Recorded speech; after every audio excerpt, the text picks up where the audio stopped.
Bos, ada barang baru nih bos. Kayaknya sih lumayan bos. Ibu dengan gangguan mental bisa lakukan selain mencari keadilan, Esa menceritakan cerita tersebut kepada anak-anak mereka. Apanya? Yang juga dikenal sebagai salah satu. Marilah kita bersatu.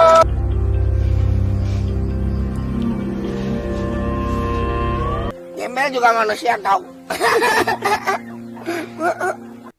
Halo, apa kabar teman-teman semuanya?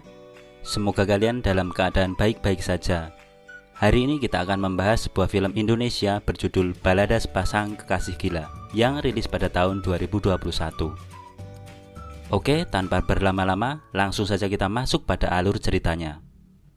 Seorang pria bernama Jarot yang didakwa melakukan sebuah kejahatan diringankan dari hukumannya karena mengalami gangguan jiwa. Pria tersebut akhirnya menjalani isolasi dalam sebuah ruangan tertutup di panti rehabilitasi gangguan jiwa. Tersebut kepada anak-anak mereka. Dan di tempat lain, seorang wanita bernama Lastri yang tidak waras diganggu oleh beberapa anak kecil. Warga kampung tersebut mengusir Lastri karena merasa tidak nyaman dengan keberadaannya. Namanya juga orang gak waras, gimana sih? Tapi kan orang gila itu nular. Lastri akhirnya menggelandang ke kota. Namun malang, Lastri diculik oleh beberapa pria. Para penculik menyekap Lastri, kemudian memperkosanya secara bergiliran.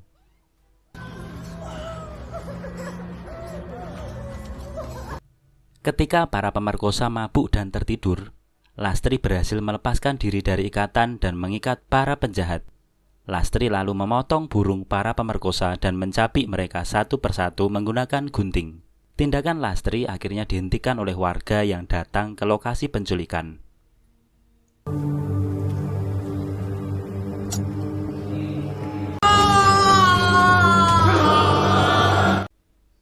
Lastri sempat dipenjara beberapa waktu sebelum utusan keluarganya menebus dan membebaskannya.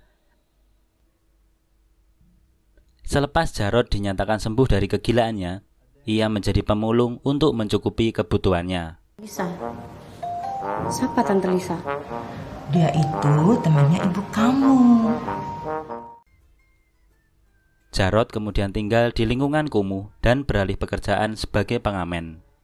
Namun sayang, Satpol PP menertibkan tempat tersebut dan mengusir Jarot. Lepas saja Pak, lepas. Pergi kamu. Setelah dibebaskan dari penjara, orang yang mengaku keluarganya Lastri dan menebusnya memperkerjakan Lastri sebagai pelacur. Tante yang mengeluarkan Lastri dari penjara menyuruh Lastri berterima kasih kepadanya karena sudah mengangkat derajatnya. Namun sepertinya kondisi Lastri sekarang lebih hina dari seorang pembunuh.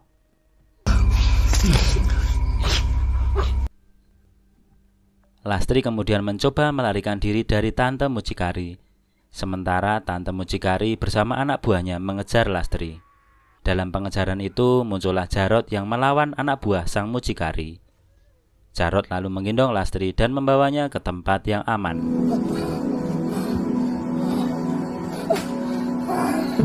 Jarot dan Lastri sempat terpisah, namun akhirnya waktu mempertemukan mereka lagi. Setelah Jarot mencari Lastri selama berbulan-bulan, akhirnya Jarot bertemu Lastri di sebuah kuburan, di mana di sana banyak cungkup untuk sekedar tempat mereka berteduh dari panas dan hujan. Kamu?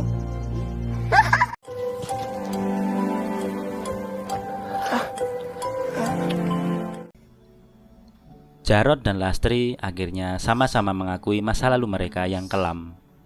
Jarot mengaku kalau dia adalah seorang pembunuh. Demikian juga Lastri mengaku dia pernah diperkosa dan membunuh para pemerkosanya. Serta dia juga mengaku pernah menjadi seorang pelacur. Jarot mengatakan bahwa apalah arti masa lalu seseorang, yang penting adalah masa depannya. Bukan. Jagung. Sayang. Atas dasar cinta yang tulus, akhirnya Jarot membawa Lastri untuk mencari penghulu. Dan akhirnya mereka jadi menikah dan sah sebagai suami istri. Keluarga Sogam. Dibayar tunai. bagaimana saksi? Sah. Alhamdulillah, barakallah. Pada suatu hari, tempat mereka tinggal kedatangan pekerja konstruksi dan menyuruh Jarod dan Lastri meninggalkan tempat itu. Jarod justru menolaknya dan memilih mempertahankan tempat tinggal mereka.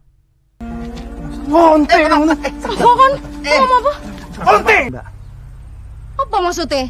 Ah, dia diusir. Konflik semakin berkembang. Para pekerja konstruksi kemudian menyewa preman untuk mengusir Jarod dan Lastri. Para preman menganiaya Jarod dan Lastri sampai keduanya meninggal dunia. Setiap orang mempunyai kisah tersendiri akan bagaimana orang tua mereka bertemu. Kalau hal ini adalah yang terbaik untuk kita semua. Demikian alur cerita Balada Sepasang Kekasih Gila. Sampai jumpa.